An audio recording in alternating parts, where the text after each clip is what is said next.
এই হরিবর আর মনোহর এই দুইজন আমার শিষ্য পুত্র, কথা মিথ্যা নয়। তারককর্তার ভূমিকায় তো আমি, এরা দুইজন আমার শিষ্য পুত্র। তার মধ্যে একজন আজকে আসরে আসছে। মনোহর সে যে আসর পরে কিছু কথা জিজ্ঞাসা করে, সেই সূত্র ধরে ধরে জবাব দিতে চাই। জ্ঞানীগুণী ভক্ত যারা বসে শ্রবণ করবেন তারা, তার যে সূক্ষ্ম ধারা আমি মীমাংসা করে যাই। তবে প্রথম প্রশ্ন করে গেল, গোসাই তুমি পরিষ্কার করে জবাব দেবে ভালো। প্রথম প্রশ্ন করেছে দান, এই যে মনোহর সরকার একদিন আমার কাছে যায়, আমি তার কাছে একটা প্রণাম পাঠিয়েছিলাম দিতে পাগলের পায়ে। সে তো প্রণাম নিয়ে সরে গেছে। আমি বলি আপনাদের কাছে, আবার তারককর্তা তার কাছে যাওয়ার পরে পরে ওই প্রণামটা খুলে দিতে গেছে। কয় দাঁড়াও, ও কার প্রণাম দিচ্ছ? ওটা আমার গুরুদেব পাঠাইয়ে দিয়েছে। কয় দাঁড়াও শোনো, ও প্রণাম নেওয়া যাবে না, আর একটা প্রণাম দিয়ে আর এক আসলে বাঁধতে দিয়েছে। সেই জায়গায় দাঁড়াইয়ে প্রশ্ন রেখে গেছে, তারককর্তা কেন তুমি প্রণাম নিলে না, আর পাগল কেন তোমার প্রণাম নিল না? তাই না বাবা? দুটো প্রণাম, তোমারটাও নিল না, তুমিও তারটা নিলে না। সেই জন্য ভক্তদিগের আনাগোনা। এর মধ্যে দেখতে পাই তুমি আমার কথা নিও, পরিষ্কার করে জবাব দিও। এই যে মানে তোমার কাছে আমার জানতে অভিপ্রায়, কেন একজন আর একজনের প্রণাম নেয় না পায়? দ্বিতীয় প্রশ্ন করে যায়, ফুলিতে দুলিতে বিন্দুতে সই। আবার কোনো কোনো জায়গায় দেখতে পাই কালিতে দুলিতে বিন্দুতে সই। এখানে লেখা দেখতে পাচ্ছি দুলিতে ফুলিতে বিন্দুতে সই, তাই না? এই তো বোঝার তাৎপর্য হয়, কথা কিন্তু মিথ্যা নয়। এই দ্বিতীয় প্রশ্ন রেখে যায়। তৃতীয় প্রশ্ন করেছে দান, এই যে পাগল যারা চরাচরে কোন ধন রক্ষা করে তারা পাগল হয়? চতুর্থ প্রশ্ন করেছে দান, এসেছেন আপনারা হাজরাতলায় সভ্য সভাস্থান, এখানে দেখতে পায় শান্তি হরি, রাধা গোবিন্দ, পাগল, আদ্যাশক্তি, মহামায়া, বিভিন্ন প্রকারে বহু রূপ এখানে দেখা যায়। তাহলে একনিষ্ঠা কোন জায়গায়? বিভিন্ন রূপ দেখা যায়, তা কোন রূপে ভক্ত এগিয়ে যাবে বলবে সবাই। আপনারা থাকুন ধৈর্য ধরে, কয়েকখানা প্রশ্ন গেছে করে, জবাব আমার দিতে হবে তারে। তবে বাবারে, রূপের কথাটা আগে, শেষের প্রশ্নটা করি। বর্ণনা শ্রবণ করুন সুধীজনা। রামকৃষ্ণ গৌরাঙ্গ, শিবকালী বনমালী আলাদা কেউ নয়। যারা পাগল উপাধি পায় তারা যেদিকে তাকায় সব জায়গায় তো পাগলকে দেখতে পায়। আমি বলি পরিষ্কার করে, মনোযোগে যোগে জাগে যোগী হলে সর্বধর্ম সমন্বয়ে সেখানে প্রেমের বন্যা বয়ে যায়। সেই জন্য রাম, কালী, গৌরাঙ্গ আলাদা কেউ নয়। হরি ঠাকুর এসেছে তারপরে সেটাই দেখা যায়। যুগমন্বন্তর হয় কতবার, ব্রহ্মার দিবসে একবার, জেনে সারাত সার, সার দোকানি দোকান সার। আমি করি বর্ণনা, ব্রহ্মার এক মুহূর্ত সাধারণ জীবলোকের 60,000 বৎসর। তাহলে আমি যেদিন এসেছি আর যেদিন চলে যাব মাত্র একটা দিবস, তাও পূর্ণ হয় না।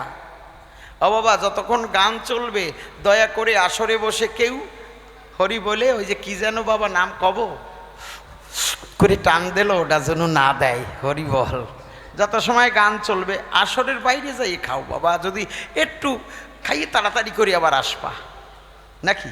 আসরের মধ্যে পাগলের সামনে আমার গুরুজন তো এখন এই আসরে পাগলই তো আমাদের সর্বমূলাধার, তাই না? পাগলের সামনে অন্যায় করা ঠিক না। জয় হরি বল, জয় পাগল। কোন জায়গায় ছিলাম? আমি করি বর্ণনা, শ্রবণ করুন সুধীজনা। তাহলে যুগমন্বন্তর হয় কতবার? ব্রহ্মার দিবসে একবার, যিনি সারাৎ সার, সার দোকানি দোকান সার। তাহলে সত্য, ত্রেতা, দাপর, কলি, 4 যুগ দেখা যায়। বাবা বলিয়ে কাব্য সভায় দেখো, কৃষ্ণস্তু ভগবান সচ্চিদানন্দ বিগ্রহ, অনাদিরাদি গোবিন্দ সর্বকারণে কারণম। তিনি গোলকবিহারী হরি, সত্যযুগে ছিলেন হরি গোলক বিহারী, ত্রেতাযুগে হলেন শেষে রামধনুকধারী, দাপরেতে জন্ম নিল নন্দগোপ ঘরে, বাল্যখেলা গোষ্ঠলীলা ব্রজরাজপুরে, কলির আরম্ভকালে জন্মে নদিয়ায়, এবে সে জন্ম নিল ওরা কান্দিগায়, পূর্বেতে করালো ছিল মাতৃসন্নিধানে, শেষ লীলা করিব আমি ওই স্বর্ণকণি। সেই হেতু শেষ লীলা ওরা কান্দি হয়, পয়ার প্রবন্ধ সন্ধি তারক চন্দ্র কয়। তাহলে কথাটা কেমন হলো? কৃষ্ণস্তু ভগবান সচ্চিদানন্দ বিগ্রহ, তারই অংশ থেকে, তারই ভিতর থেকে নিধুবনে কৃষ্ণ কালী হয়। দেখেছো বাবা? তাহলে আমার গণেশ পাগলের মধ্যে তিনিও আছেন। আমি করি বর্ণনা, আলাদা কিন্তু দূরে থাকে না। কৃষ্ণ পাগলের মধ্যে আছে, হরিচাঁদ ঠাকুর পাগলের মধ্যে আছে, ও বাবা গৌর হরি পাগলের মধ্যে আছে। তাহলে এই যে 4টি যুগ কথাটা বলতে হয়, 4টি যুগে একটা দিব্য যোগ, মনে রাখবেন ভক্ত সুধীচয়। 4 যুগে এক দিব্য যোগ, আর 71টা দিব্য যোগে এক মন্বন্তর। মনে থাকবে তো? 4 যুগ, সত্য, ত্রেতা, দাপর, কলি। কথাটা শাস্ত্র থেকে খুলে বলি, কথা মিথ্যা নয়। সত্য, ত্রেতা, দাপর, কলি 4 যুগে একটা দিব্য যোগ হয়। দিব্য যোগ যারা দেবতার সাধনা করে, আমি বলি পরাস্পর পরে, তারা কিন্তু যোগে মিশে যায়। 71টা দিব্য যোগে এক মন্বন্তর হয়, তাই না? 71 দিব্য যোগে এক মন্বন্তর। কথাটা বলি আমি ভক্তদিগের পরস্পর, আমি করি আলোচনা, শ্রবণ করবেন সুধীজনা। তাহলে অষ্টবিংশ মন্বন্তরে ফিরেছে এই দিন। অষ্টবিংশ মন্বন্তর মানে এক একটা দিব্য যোগ 4 যুগে হয়, 71 বার।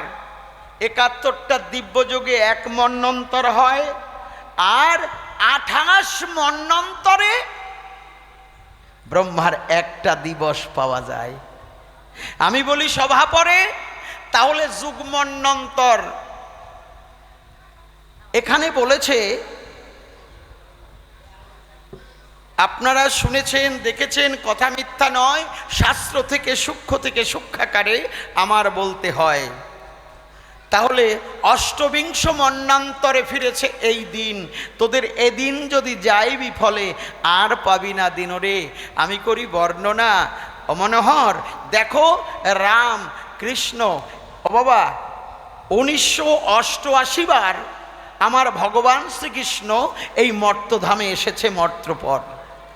1988 বার এসেছেন আমার কৃষ্ণ, 1988 বার এসেছেন আমার রামচন্দ্র, 1988 বার এসেছেন আমার গৌরচন্দ্র। তাহলে এখানে শান্তিহরি দেখা যায়, উনি এসেছে এই যে অষ্টবিংশ মন্বন্তর পরে একবার ক্ষীরোৎসাহী হরি এসেছে ধরা পর। সেই জন্য মনোহর যারা যোগে জাগে যোগী হয়, এই মন প্রাণ তার চরণে আত্মদান মানে তার চরণে সঁপে দেয়, তারা রাম কৃষ্ণ গৌরাঙ্গ সব জায়গায় আমার পাগলকে দেখতে পায়। এক ভক্ত আর এক ভক্তের কাছে গেলে পরে একজন আর একজনকে ধরে যখন প্রেমের তীরে দাঁড়ায়, প্রেমের তীরে দাঁড়ালে পরে নয়নে নয়নে বাণ বরিশনে যখন প্রেমের সৃষ্টি হয়, প্রেমের সৃষ্টি হলে পরে কথাটা বলি পরস্পরে, তখন একজন আর একজনকে ধরে তখন এই যে কদমবাড়ি, এই যে নববৃন্দাবন, নব ওড়াকান্দিতে গড়াগড়ি যায়, ভক্ত করে গড়াগড়ি, ভগবান বড় ব্যস্ত ভারী, ভক্তের টানে টানে ভক্ত ভগবান সভাস্থানে যখন ভক্ত আকর্ষণ করে, তখন তারা হরি নাম গায়, কেউ কৃষ্ণ নাম গায়। দেখুন না নামযজ্ঞের আসরে কত সুন্দর দেখা যায় পরস্পরে, হরে কৃষ্ণ কৃষ্ণ কৃষ্ণ হরে হরে, হরে রাম রাম রাম হরে হরে, করে মতুয়া যারা চরাচরে সেই কৃষ্ণ নাম 16 নাম 32 অক্ষর ওর মন্থন করে 2 অক্ষরে নিয়ে আসে পরস্পরে হকারে কেশবশৈব রিকারে আদ্যা শক্তিময়ী রাধা, রাধা কৃষ্ণ যুগল রূপে এই নামের মধ্যে বাধা। আমি করি বর্ণনা, সেই হরি নামের যুক্ত না হলে তাকে পাওয়া যায় না। 28 অক্ষর ছেড়ে দিলে 4 অক্ষর থাকে, আরও 2 অক্ষর ছেড়ে দিলে 2 অক্ষর পাওয়া যায়। হরি ও বাবা হকারে কেশবশৈব রিকারে আদ্যা শক্তিময়ী রাধা। তাই এক ভক্ত আর এক ভক্তকে ধরে যখন প্রেমের তীরে দাঁড়ায় তখন বলে হরে কৃষ্ণ। কেন বলে হরে কৃষ্ণ? বলেন না মা? কৃষ ধাতু হতে কৃষ্ণ নামেরও সৃজন। কৃষ ধাতু শব্দের অর্থ যাতে হয় আকর্ষণ। ভক্তকে ভগবান আকর্ষণ করছেন, যেমন আপনারা বসে আছেন আপনাদের আকর্ষণ করছেন, তাই না? এই হাজরাতলায় ভক্তদের আকর্ষণ করছেন। আমি করি বর্ণনা, সূক্ষ্ম থেকে সূক্ষ্মাকারে এই নামের বিশ্লেষণ না করলে বোঝা যায় না। রম ধাতু হতে রাম শব্দের উৎপত্তি, রমণ যাহার হয় ভজনে নিষ্কৃতি। তাহলে আকর্ষণ আর রমণ, এক ভক্ত আর এক ভক্তকে ধরে আকর্ষণ এবং রমণ করছেন। হরি শব্দ সম্বোধনে হয়ে থাকে হরে, ইহা আছে 8 বার 16 ভিতরে। হরে কৃষ্ণ বলাই যখন ভক্তে কহে ওহে হরি করো আকর্ষণ। হরে রাম বলাই যখন ভক্ত কহে ওহে হরি করো রমণ। এই আকর্ষণ আর রমণ যখন এক জায়গায় যায়, যেমন কারেন্ট সত্তা বাবা তারের মধ্য থেকে আসে, দেখা যায় না, শুনে যান ভক্ত সুধীচয়। এই যে কারেন্ট লাইটটা জ্বলছে, কারেন্ট সম ভগবান সত্তা কৃষ্ণস্তু ভগবানও এই সৌরশক্তির সঙ্গে বিরাজ করছে। ক্ষিতি অপ্তেজ মর্দুবম, কথা মিথ্যা নয়। বায়ুর সঙ্গে আমার গণেশ পাগল ঘুরছে, সব জায়গায় দেখা যায়। ওই তারের মধ্য থেকে যখন নেগেটিভ আর পজিটিভ, পুরুষ আর প্রকৃতি যখন এক জায়গায় হয়, এক ভক্ত আর এক ভক্তকে জোরে যখন এই নববৃন্দাবনের ধুলিতে, এই কদমবাড়ির ধুলিতে গড়াগড়ি যায়, ওই ভক্তের মাঝখানে আমার গণেশ পাগল এসে দাঁড়ায়। ভক্ত ভগবানের তখনও শুভ মিলন দর্শন করি। একবার বদন ভরে সবাই বলুন হরি হরি। সেই জন্য মনোহর আমি সূক্ষ্ম ব্যাখ্যা করি। ভক্ত যারা, তাদের কাছেও রামও দেখে না, কালীও দেখে না, গণেশ পাগলও দেখে না, মা কালীও দেখে না, হরিচান্দ দেখে না। তারা যোগে জাগে যোগী হয়, যেদিকে তাকায় সব জায়গায় ঠাকুরকে দেখতে পায়। তা যে যে মতে আছে, মত পথ তো এক প্রকারের নয়। কেউ রাধা গোবিন্দকে ভালোবাসে, সেও এসে দেখবে এ জায়গায় আছে। কেউ হরিচাঁদ ঠাকুরকে ভালোবাসে, সেই এসে দেখবে এ জায়গায় আছে। কেউ দেখা যায় গণেশ পাগলকে ভালোবাসে, সেই এসে দেখবে পাগল প্রেমের হাট বাজার মিলাই গেছে। ও বাবা, এই যে যোগে জাগে যোগী হয়, যেদিকে তাকায় এক হরিদর্শন সব জায়গায় দেখা যায়। সেই জন্য বিভিন্ন প্রকারে ভক্তগণ বিভিন্ন মূর্তি এখানে প্রতিষ্ঠান করেছে। পরিষ্কার জবাব দিলাম এই কাব্য সভায়। তবে শোনেন, আপনারা তো বোঝেন, ওই মানে মনোহর বসবে কিনা তার ঠিক নাই। তবে কিপ্টের পক্ষে ধন মেলে না। যারা কৃপণ, যারা একদম কৃপণ, দেখবেন তারা কোনোদিন ঠাকুরকে পায় না। কেন পায় না বলুন তো? তারা দেখবেন প্রত্যেক দিন ঠাকুরকে সেবা দেয়, নিজেরা কিন্তু 3 বার 4 বার 5 বার সেবা করে, আর ঠাকুরের বেলায় 1 বার 2 বার দেয়, তাও মশাই ওই নকুল দানা দিয়ে দফা সারে নাকি? বাবা, আপনারা নকুল দানা দেন তো সব সময় নাকি? আপনারা কিন্তু বাজারে যখন যাবেন, বাজারের করার সময় মামনি বলে দেবে, কি গো বাজারে যাচ্ছ, কালকে তো পটল নিয়ে আইসো, আজকে একটু ঝিঙে নিয়ে আইসো। কি বলি না আমরা? এই এক কাজ করে একটু পনির নিয়ে আইসো। মানে রুচি পরিবর্তন, এক জিনিস প্রত্যেক দিন খাই না। আর ঠাকুরের বেলায় প্রত্যেক দিন বাতাসা আর নকুল দানা ঠাসে ঠাসে দিচ্ছ। বাবা, তোমার বেলায় তুমি মিষ্টি খাতি পাচ্ছিস না, তোমার সুগার হচ্ছে। ঠাকুরের বেলায় সুগার হয় তা বোঝো না? কি কিপ্টের পক্ষে ধন মেলে না। আজকে একটু আপেল, কালকে একটু বেদানা, পরের দিন সন্দেশ, তারপরে কিশমিশ আইনে কৌটা বোঝাই করে রাখবা, যেদিন ফল থাকবে না সেদিন কিশমিশ দেবা। কিশমিশ দিতে দিতে মিস্ত্রি দানা হয়ে যায়। বাবা দেখো না আমার অশ্বিনী গোসাই কেমন ছিল। সবাই তো ওরাকান্দি কত কিছু নিয়ে যায়, গোপাল সাধু নিয়ে যায়, সবাই নিয়ে যায়। আমার অশ্বিনী গোসাই চিন্তা করে, হায় রে হায়, আমি যাব ওরাকান্দির পরে কি নিয়ে যাব, আমি কি দেব বাবারে, আমি তো দিনহীন, দিনহীন কাঙাল আমি, আমার কিছু নাই, তুমি বিনে মনের ব্যথা কার কাছে জানাই। দিনহীন অশ্বিনী নয়নে তার অশ্রু ধারা। সবাই টাকা পয়সা ধন দৌলত নিয়ে গেছে। আমার অশ্বিনী যে ঘরে বসত করত সেই ঘরে কি ছিল, তালপাতা দিয়ে ছাউনি দেওয়া, তাও বাবা জল বাইরে পড়ার আগে ঘরে পড়তো। আমার অশ্বিনী দিনহীন কাঙাল কি নিয়ে যাবে, চলছে হরি বলে, নয়নে তার অশ্রুধারা। শুনে যান ভক্ত যারা, যখন ধীরে ধীরে করেছে গমন। বাংলাদেশে পাথার বলতো, মানে বড় বড় মাঠ, ওই পাথারে যখন গেল বাবার জন্য গুরুচাঁদ গুরুচাঁদ বলে কাঁদতে কাঁদতে মৃত্তিকায় পড়েছিল, তখন ওই এঁটেল মাটি খানিকটা ধরে আঁচলে বেঁধে গামছায় বেঁধে নিয়ে চলেছে। চিন্তা করে অন্তরে, আমি তো কিছু দিতে পারবো না বাবার চরণ পরে। মনে আছে ভাবো, আমি প্রত্যেক দিন একটু একটু করে মাটি নিয়ে ওরাকান্দির ভিটে বাঁধব। পাগল যারা চরাচরে সেই ভিটার উপরে কীর্তন করবে, আমি দেখব নয়ন ভরে।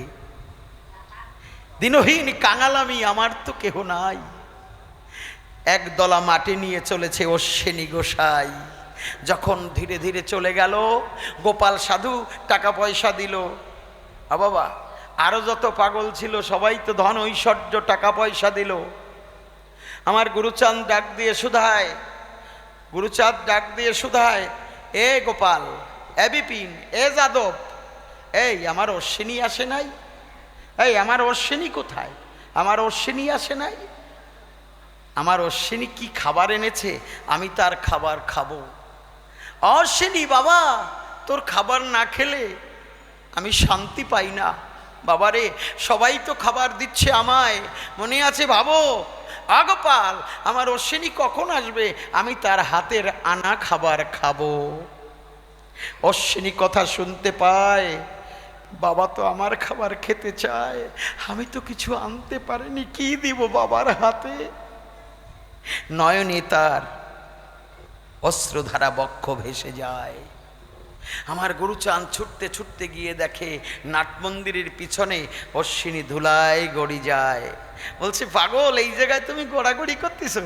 বাবা অশ্বিনী, অশ্বিনী বাবা, বাবা তুমি কি আনছো, দেও দেও। যাইয়ে ওই মাটির দলা টেনে নিয়ে আমার গুরুচাঁদ যখন খুলেছে, দেখে এক দলা মিশ্রি, নামও প্রেমের অশ্রুধারা যখন মাটির মধ্যে পড়ে, ভক্তের প্রেমের অশ্রুতে মাটি মিশ্রি হয়ে পড়ে। তাই আজকে গণেশ পাগল এসেছে বাবা আপনাদের সভা পরে, কেউ যদি মন প্রাণ সঁপে দিয়ে একবার ভাসতে পারে আখি নিরে, আজকের আসরে বসে পাগল ধরা দেয়, একবার জয় হরি বল গৌর হরি বলে একবার ব্রজের ধুলি মাখতে হয়। এখানে আমার পাগল দেখো বসে আছে, যেদিকে তাকায় দেখে বিজ্ঞ লোকে। পাগল ছাড়াই সংসারে, পাগল বিনে সংসারে আপন কিছু নাই, পাগল বিনে সংসারে আপন কেহ নাই। এবার জয় হরি বল বলে নাচি আমরা আজ সবাই। আজকে বেদানা, কালকে একটু আপেল, পরশুদিন একটু সন্দেশ, কিশমিশ ভরে রাখবেন, পাগলকে সেবা দেবেন। ও বাবা, এইভাবে দিতে দিতে আমার পাগল যেদিন আঁখি মেলে তাকাবে, সে আছে সব জায়গায়, কদমবাড়ির কথা মনে পড়ে যায়। এক ডাকাতের দল একদিন ডাকাতি করতে গেছে। আমার পাগল তখন কিন্তু উঠে গেছে। ডাকাতের দল ডাকাতি করতে যায়, আপনারা শ্রবণ করুন এ কাব্য সভায়। একজন গিয়ে আমার মা দুর্গার কানের দুল খুলতে গেছে, সে সারা রাত ওই দুলে হাত দিয়ে বসে রয়েছে। হায় রে গণেশ! যে বেচারি হাত উঁচু করেছে দুল খুলে দেবে, সে সারা রাত হাত উঁচু করে বসে রয়েছে, আর হাত নামানোর কায়দা নাই। যে গেটের সামনে বসে রয়েছে কেউ আসে কিনা, সে সারা রাত এইরকম দেখতেছে যে কেউ আসে কিনা। আর আমার পাগল এইরকম এরকম করিয়েই যাচ্ছে, আর মাথা এক জায়গায় করতে পারতেছে না। যে যেমন যে অবস্থায় ছিল, আমার পাগল তাকে ঠিক সেই অবস্থায় রেখে দিল। সকালে যখন ভক্তগণ সবাই উঠে যায়, মন্দিরে যখন প্রবেশ করে, দেখে সবাই তো ওইভাবে আছে পড়ে, তখন সবাই ছুটে এসে পাগলের পড়েছে রাঙা পায়। এইভাবে প্রতি ঘরে ঘরে প্রত্যেক দিন যদি পাগলকে স্মরণ করে, আজকে বেদানা, কালকে সন্দেশ, পরশুদিন মিশ্রি, এইভাবে যদি ঠাকুরকে সেবা দেওয়া যায়, আমি করি মানা। কেউ কিন্তু প্রত্যেক দিন নকুল দানা দিয়ে ঠাকুরকে দেবেন না। একবার জয় পাগল পাগল বলে এইভাবে আত্মসমর্পণ করিলে আমার পাগল এসে ঠাই দিবে তার রাঙা পায়। এবার দ্বিতীয় প্রশ্নের মধ্যে যাই। দলিতে ফুলিতে দুলিতে ফুলিতে বিন্দুতে সই। আবার আর একটা জায়গায় আমি পেয়েছি, কালিতে দুলিতে বিন্দুতে সই। কথাটার মিনিংসটা কি? যদিও আজকে সূক্ষ্ম থেকে সূক্ষ্মাকারে পাগল সম্পর্কে আলোচনা করব আসরে, আপনারা নারী নরে করবেন শ্রবণ। তবে যে কথাটা বলেছিলাম, বাবা কিপ্টের পক্ষে দন মেলে না, একটা গল্প মনে পড়িছে, বলবো? এই পবিত্র কথার মধ্যে আমার গল্প টল্প মোটে ভালো লাগে না রে বাবা। এই পবিত্র কথা বলারই সময় পাই না, গল্প কবে কব। তবু ভক্তদের আনাগোনা দুই একটা খিস না দিলেও চলে না, আমার মোটেও ভালো লাগে না। বাবা কব? হ্যাঁ, আমার বাবাও কইছে ওরে কপাল রে, আমি থুইয়ে যাই নাকি? আমার বাবা যখন শুনতে চায়, ওই দেখো বাবা কোলাকলি করতেছি কথা শুনি, তা আমি কি করি? ওই হাসের কথা কই কি, এই যে মা একটা কাঁদতেছে, ওরে কায়দারে। তো এর মধ্যে কোনো রহস্য করা যায় নাকি? না, তবু কইয়ে থুইয়ে যাই। এই সব কিছু মিলাই তো কবি গান নাকি? হাসি কান্না প্রেমের বন্যা, জীবন হবে ধন্যা, তার মধ্যে তো পাওয়া যায়। শোনেন, আমাদের ওই জায়গায় এক পুইটে ময়রা ছিল, পুইটে ময়রা, কুইতে পায়খানা করতো না, এমন কিপটে যারে কয়। এইরম ব্যারেল কোম্পানি মোটা বাবা, সেই ব্যারেল কোম্পানি মানুষ এত বড় কিপটে, ধন ঐশ্বর্য টাকা পয়সা, তৎকালীন দিনে 200-300 বিঘা জমি জায়গা, পুকুর পুষ্করণী, কিন্তু বাবা এত বড় কিপটে কোনোদিন একটা হরিসভা মহোৎসব দেয় না, কোনোদিন না। আবার কি করতো জানেন? নিজে তো খেতই না, আবার ভালো একটা পোশাকও পরতো না। আমার ছোটবেলায়, আমি নিত্যানন্দ হয়ে বলছি, আমার ছোটবেলায় ওই একটা মশারি কোম্পানি গামছা চেনেন? মশারি কোম্পানি মানে মশারির মতন ভিতরে কি আছে সব দেখা যায়, এইরকম মশারি কোম্পানি গামছা পরতো। মানে একটা গামছা, তা কিপটে মানুষ তো শালার ওই একটা আন্ডার প্যানও কিনে পড়তো না। যারে কয় কিপটে মানে রাম কিপটে রে মশাই, কোনোদিন একটা আন্ডারও কিনে পড়ে নাই। ওইরকম এক গামছা পরে কর্তা বারোই বেড়াতো, আর কি ঘুরে বেড়াতো। তা কৃষ্ণনগর থেকে বাসে উঠেছে, কন্ট্রাক্টর করে বর্ণনা, বুড়ে বুড়ে কায়াই আমারে বুড়ি বুড়ি কোষ কেন রে? কায় বোঝো না, তুমি বসে বসে খাবার খাচ্ছ, আগে টিকিটের পয়সা দাও। কায়াই আমি দাঁড়া, আমি খাবার খাইয়ে নিই, টিফিন করিয়ে নিই, তারপরে তোরে দেবানি পয়সা, তোরে একটু পরে দিচ্ছি, দাঁড়া একটু পরে নিশানে। কয় না, এই বুড়ো মানুষ যারা এরকম খাতি খাতি পালায় যায়, তারা তুমি আগে দাও। কায়াই হারামজাদা দিকে আয়। কন্ট্রাক্টরে ডাক দিয়ে কলে, এই তোর মালিকের বাস কয়টা রে? কয় আমার মালিকের বাস 12খানা বাস।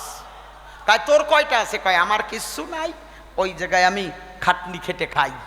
কয় তোর মালিকরে শুদ্ধ, তোরে শুদ্ধ, আমার নাম পুটে ময়রা, এই জায়গায় বসে কিনে নিয়ে যাব।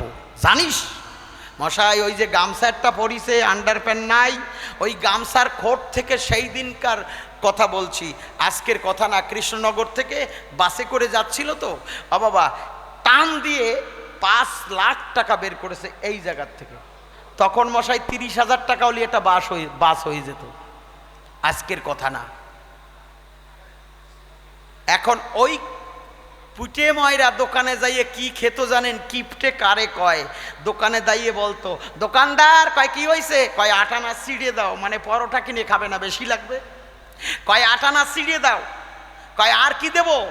কয় 4 আনার গুড় দাও। ওরে খা, টিফিন কারে কয়? 8 আনার ছিঁড়ে আর 4 আনার গুড় দেবে কিসে ভরিয়ে? 8 আনা ছিঁড়ে। দোকানদার করে বর্ণনা, সারাটা ঠোঙায় না দিলি তো বুড়ো নিতে পারবে না, ওর কাছে তো কিছু নাই, এটা গামছা পরি রয়েছে, কি আছে, নেবে কিসে করে? করছে কি জানেন? খালি পাল্লায় দেবে কি, উনি আগে একটা ঠোঙা ধরিয়ে পরিষ্কার করছে, অমনি রাগে গেছে, ওই যে কাগজের ঠোঙা হাতে। কয় ব্যাপারটা কি? কয় কেন বুড়ো, তুমি ওই সিঁড়ে চাইছো, দেবো না? কয় তোমার হাতে কি দেবা, মানে ভাবছো কি, তোমার হাতে কি? কয় এটা কাগজের ঠোঙ্গা। কয় কাগজের ঠোঙ্গা, পিসবোর্ড দিয়ে আঠা দিয়ে ওই নিচের দিকে আছে কাগজের ঠোঙ্গার পোঙ্গা, ওটা পিসবোর্ড দিয়ে দেশে, বোঝো না? ওই কাগজের ওজনে সিঁড়ির ওজন কম হয়ে যাবে। কিপটে কারে কয় দেখেন, কাগজে ওজন করতে দেবে না। এখন খরিদ্দার লক্ষ্মী মনে মনে চিন্তা করছে যে কি করা যায়, খালি পাল্লায় ওজন করিছে। কয় নেবা কিসে? কয় আমি বসবো, নেব কিসে? যেই দেশের মশাই সিঁড়ি আর গুড় ওজন করিয়ে, এখন ওনার কাছে তো কিছু নাই, নেবে কিসে ভরিয়ে? ওনার যে গামছা মশাই বের পায় না, এমনি মশারি কোম্পানি সব তো দেখাই যায়, আন্ডারপ্যান্ট পরিয়ে যায় না, ওই গামছার খোট টাইনিয়ে ধরছে। মশাই আপনারা আমি টাইনিয়ে ধরছি বলে আমারে পুটে ময়রা ভাবেন না কেউ, আপনারা পুটে ময়রা আমারে ভাববেন নাকি? ওই খোটের মধ্যেই কয় দাও সিঁড়ে দাও, যেই দেশে ওই টোপলা বাঁধিছে, টোপলা বাইন্দেরে মশাই যেই ছাড়িয়ে দেশে, ও বাবা বুড়ো হয়ে গেছে তো, বয়স্ক মানুষ, ওই যেই ছাড়িয়ে দিয়েছে টোপলা কিন্তু দুটো হয়ে গেছে, একটা সিঁড়ের টোপলা আর একটা যেন কিসের টোপলা। বুড়ো হয়ে গেলি আর একটু নিচের দিক সাপ্লাই হয় বেশি। আপনারা বুঝিয়ে দেখেন, আমি কব না, আমার লজ্জা লাগে, সব কথা কোয়া যায় না নাকি বাবা? সত্যি কথা তো নাকি? আমার বাবাও কইছে কও কও, আমি কইয়ে যাচ্ছি আর কি। এইবার ওই বুড়ো তো রাস্তা ধরে যায়, আমি করি বর্ণনা, শ্রবণ করুন সুধীজনা। ওইভাবে রাস্তা ধরে যাচ্ছে, এমন সময় বাড়ি যাওয়ার আগে একটা পুকুর আছে, চিন্তা করে শালাই পুকুরে স্নান করে, দুপুর তো 12টা বেজে গেছে, এই পুকুরে আমি এক কাজ করি, স্নান করে ওই চিড়েটা খাবো, তারপরে বাড়ি যাব, তাহলে দুপুরের চিড়েটার বাড়ির খাবারটা খাওয়া লাগবে না, মানে দুপুরের খাবারটা বাসায় দিচ্ছে, ওটা রাত্রবেলায় খাইয়ে ঘুমোই থাকবে। মানে কি হিসাব কারে বলে, মানে কিপটে মানুষ তো, দুপুরেরটা বাসায় নিয়ে যাচ্ছে। চিন্তা করে শালা পুকুরে স্নান করব, তারপরে চিড়ে খাবো, তারপরে যাব।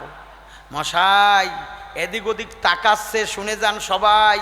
চিন্তা করে শালা চিড়ে যদি ভিজে যায়, গুড় যদি ভিজে যায়, তাহলেই তো খাতে পারবো না।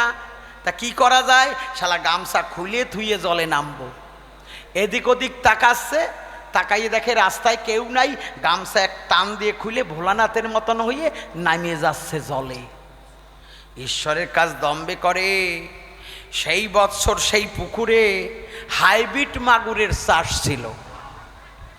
কায়দা লাগিয়েছে রাম কায়দা, হাইব্রিড হাইব্রিড প্রেমানন্দে হরি হরি বলো। যে কয়জন হাত তুলিছে মনে ওই কয়জন আর গটি ছিল। রে কায়দা রে, আমার এই বাবা হাসতেছে তো, মাঝখানে দাঁত খানিকটা নাই, ফোকরা দাঁতের হাসি। ওরে কায়দা, কায়দা লাগিয়েছে রে মাইরি নাকি।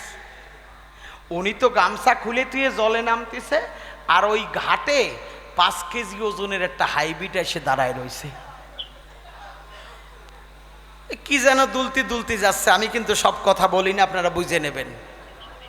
যেই জল ছবো ছবো হইছে, আর হাইব্রিড এসে খপ করে কামড় মারিছে, ও শালার বুড়ো লাফ দিয়ে উঠছে। লাফ দিয়ে উঠে ওই কামড় টামড় খাইয়ে কোনো রকম স্নান করিছে। এইবার আবার বিপদের একটা ঘটিছে বাবা, ওদিকে তো কামড়া কামড়ি করতেছে, স্নান করতেছে, ওই বাজারে আবার একটা কেটি কুকুর, মানে বাতিল কুকুর, ওই দেখবেন না চামড়া উঠে যায় দুই একটা কুকুর, ওই কুত্তো এসে চিড়ে আর গুড় যদি এক জায়গায় থাকে প্রচণ্ড সেন্ট হয় না, ওই চিড়ে আর গুড়ের গামছা ধরে কুত্তই নিয়ে চিড়ে দৌড়চ্ছে। এইবার উনি করছে কি, মশাই স্নান টান করে উপরে উঠে দেখে শালা চিড়িও নাই গামছাও নাই, তা মাথা খারাপ হয়ে যায় না, কিপটে মানুষ, কৃপণ মানুষ, চিড়িও হারাই গেছে গামছাও হারাই গেছে, ওনার যে কিছু নাই পড়া ওই দিকে আর মনে নাই। অনেক দূরে তাকাইয়ে দেখে শালা কুত্তই নিয়ে যাচ্ছে আমার গামছা। কয় দাঁড়া শালার কুত্তো, তোরে আজকে ব্যবস্থা না দিয়ে আমি যাব না। মানে ওনার ওই চিড়ি হারাই গেছে, নিচে যে পড়া নাই গামছা খুলে তুইছে, ওই দিকে আর খেয়াল নাই, ওই কুকুরের পিছন ধরে দৌড়চ্ছে, ঘন্টা বাড়ছে, ডন ডন করে আর দৌড়চ্ছে। একজন সামনে আসতেছে, কয় তুমি দেখা হয়, ও তাকাইয়ে দেখি, কয় অবস্থা নষ্ট খারাপ, আমি দেখি টেকি নাই। এমন সময় প্রাইমারি স্কুল সামনে ছিল, সেখানে গিয়ে দাঁড়িয়েছিল, ডাক দিয়ে বলে স্যার আপনি কি দেখছেন? কয় ভাই তোমার অবস্থা কি তুমি দেখছো, মাথা খারাপ হয়ে গেছে নাকি? তাকাইয়ে দেখে গামছা খুলে তুইছে, মনে পড়িয়ে গেছে। কয় মরছি তো, শালা মা মাসি পিসি গ্রাম ছেড়ে পালায় যাবে, তাড়াতাড়ি কি করবে, ওই বাচ্চাদের লেখা সিলেট থাকে না, মাঝখানে পাথর, চারিপাশে কাঠের ফ্রেম, ও বাবা লিখেছেন না ওই সিলেটে, ওই সিলেট বাচ্চাদের নিয়ে ঠাইসি ধরছে। কি করবে, মান সম্মান তো আছে, ওই সিলেট নিয়ে কুকুরের পিছনে দৌড়চ্ছে, ওই ফ্রেম কাঠের ফ্রেম কইসে ধরছে, আপ ডাউন করতেছে, আর জম্বে লাভ দিচ্ছে, মানে কুকুরে ধরতেই হবে আর কি, চিড়িয়ে গামছা নেবে। ঈশ্বরের কাজ দম্বে করে, ওই সিলেট বাচ্চার হাত থেকে একদিন গেছিল মাটিতে পড়িয়ে, সির ফাটা ছিল, ওই আপ ডাউন করতে করতে ওই ফ্রেম ধরে রইছে, মাঝখানে পাথরের ছাতা কখন যেন পড়িয়ে গেছে।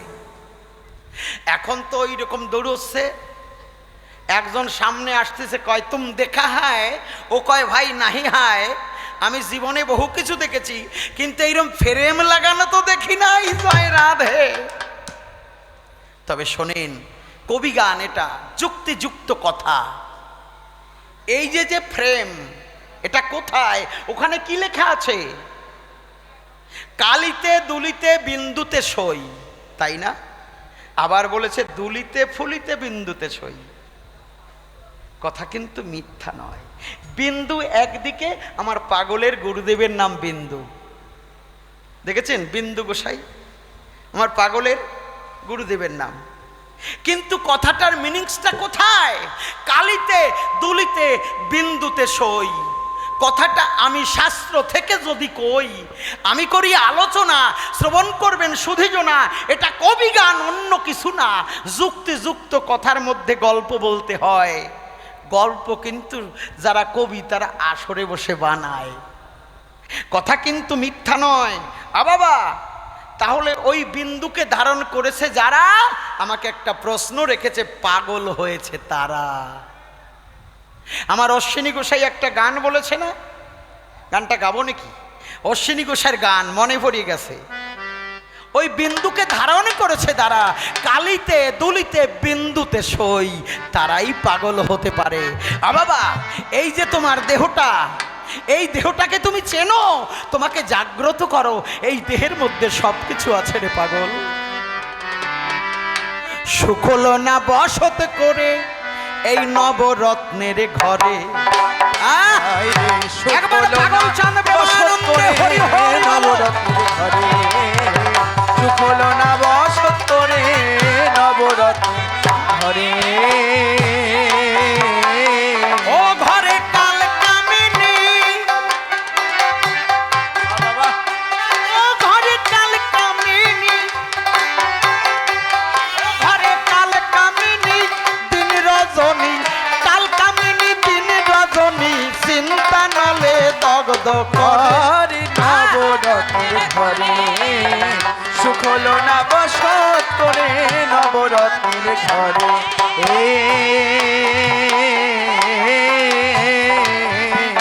বাবা কথাগুলো মনে রাখতে হবে, প্রশ্নের জবাবের সঙ্গে হয়ে যাচ্ছে। তিন গুরু ঐক্য হয়ে অষ্টদশ রস মিশাইয়ে সাদের ঘর গড়াইয়ে দিয়েছে ঠিক করে।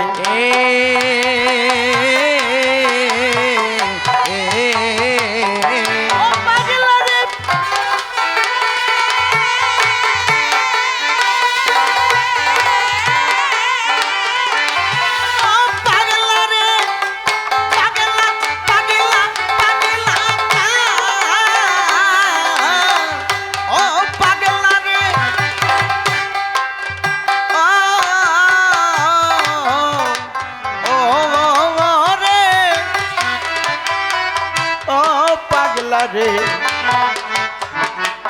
ও ও ও পাগলা রে।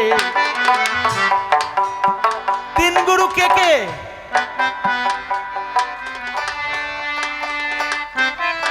দুলিতে ফুলিতে বিন্দুতে সই। এই তিন গুরুকে বুঝতে হলে যেতে হবে পাগলের চরণ কমলে।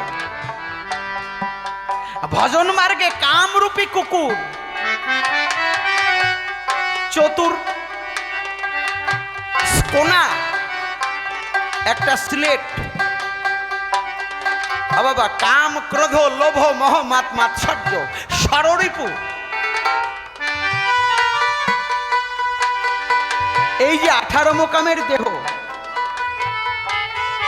লিঙ্গ মূলের লিঙ্গ চক্রের 2 আঙ্গুল নিচে আর গুজ্জ চক্রের 2 আঙ্গুল উপরে যে জায়গাটা, ওটা হচ্ছে কুলকুণ্ডলিনী। আর এখানে কবি কি বলছে? ওই যে বিন্দুকে ধারণ করার পদ্ধতি, ধর্মকে ধারণ করো। ধর্ম কোথায়? কেন পাগল বলেছে কালিতে দুলিতে বিন্দুতে সই? বাবা ওই বিন্দুকে ধারণ করলে বলে ধরা। ধৃ ধাতু মন প্রত্যয় হচ্ছে ধর্ম। তুমি ধর্মকে ধারণ করো। ধর্মকে ধারণ করার পদ্ধতি এখানে পরিষ্কার করে নামের মধ্যে পাগল দিয়ে যায়। কালিতে দুলিতে বিন্দুতে যারা বিন্দুকে ধরে রাখে, একবার জয় পাগল গণেশ বলে তারা পাগল হয়ে নাচিয়া বেড়ায়। বোঝে কয়জনা? এক গুরু হচ্ছে বাবা। বাবার কাছে এই যে দেহ ঘর, বাবা বাবার কাছে পাই 4টি জিনিস: হাড় মজ্জা রক্ত বীর্য। নবলক্ষ গ্রন্থ 14 শাস্ত্র এক একটা গানের মধ্যে রয়েছে। এখানে পরিষ্কার সিদ্ধান্ত পাওয়া যায়। হাড় মজ্জা রক্ত বীর্য 4টি জিনিস বাবা। নখ চুল দন্ত মাংস 4টি জিনিস মায়ের। আর আমার গণেশ পাগল দিয়েছে 10টি জিনিস। যারা শান্তি হরিচাঁদের ভক্ত শান্তি হরিচাঁদ দিয়েছে, যারা কৃষ্ণ ভক্ত কৃষ্ণ চাঁদ দিয়েছে। হার ও বাবা হস্ত পদ গুচ্ছ লিঙ্গ বাক, চক্ষু কর্ণ জিহ্বা নাসিকা ত্বক 4টি। 4টি হচ্ছে 8, আর গুরু দিয়েছে 10টি বস্তু। হস্ত পদ গুচ্ছ লিঙ্গ বাক, চক্ষু কর্ণ জিহ্বা নাসিকা ত্বক, এই যে অষ্টদশ। বোঝা গেল? তাই এখানে বলছে 3 গুরু ঐক্য হয়ে অষ্টদশ রস মিশাইয়ে সাদের ঘর গড়াইয়ে দিয়েছে ঠিক করে।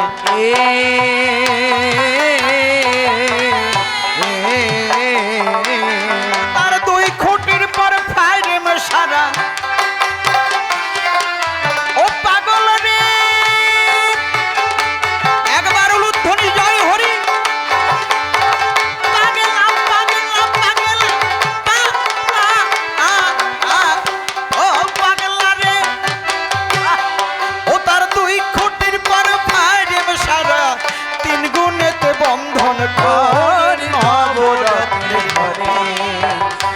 হলো না বসত রে নবরত্নের ঘরে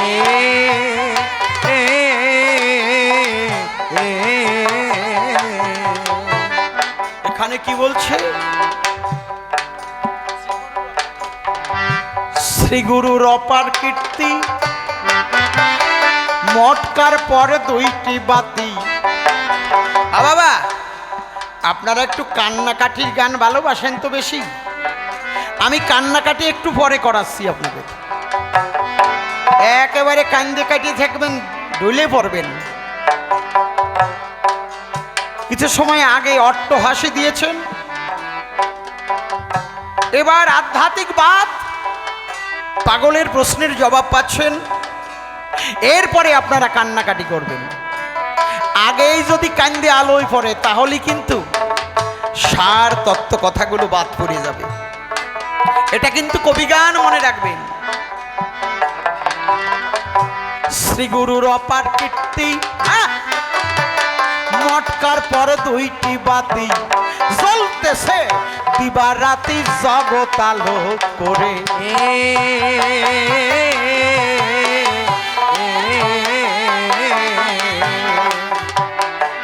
ও সাড়ে 24 চন্দ্রে বন্দে বন্দে পাগল রে,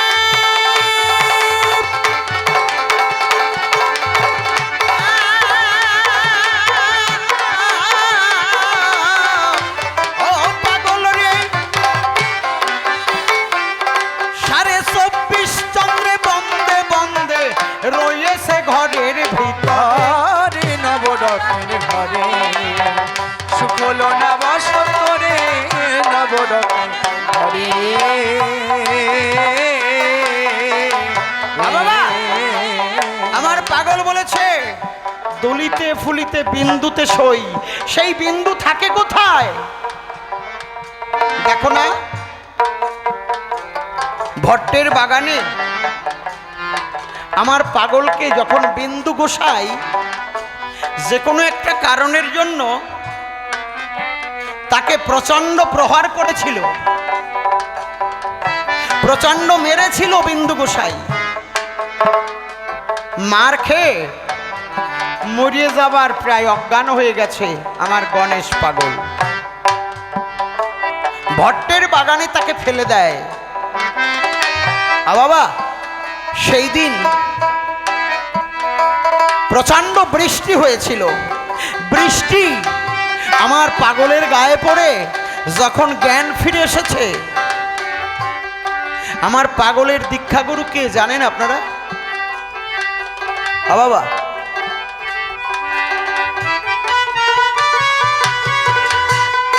অনাদিরাদি গোবিন্দ বিন্দু গোসার রূপ ধরে সেই দিন ওই ভট্টের বাগান থেকে আমার অনাদিরাদি গোবিন্দ আমার গণেশ পাগলকে ধরে তুলেছিল।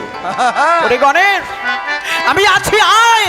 ওরে, তোর ভয় আছে কোন জায়গায়? মুখে জয় হরি বল, গৌর হরি বলে হরি বল হরি বল। আমার গণেশকে তুলেছিল আমার অনাদিরাদি গোবিন্দ, আমার পাগলকে দীক্ষা দিয়েছে। আপনারা পেয়েছেন শাস্ত্রে। বাবা, যাদের কালিতে দুলিতে বিন্দুকে যারা ধরে রাখতে পারে, অনাদিরাদি গোবিন্দ গোসার রূপ ধরে তাকে সে রক্ষা করে। আজকে হাজরা তলায় বসে আপনারা তাকে পাবেন, একবার যদি ওই বিন্দুকে ধরে রাখা যায়। তাই আমার পাগল বলেছে, ওরে কালিতে দুলিতে বিন্দুতে সই, 16 আনা তফিল নিয়ে করেছো কারবার, জমা শূন্য খরচ করো না আর। তাই এখানে বলছি,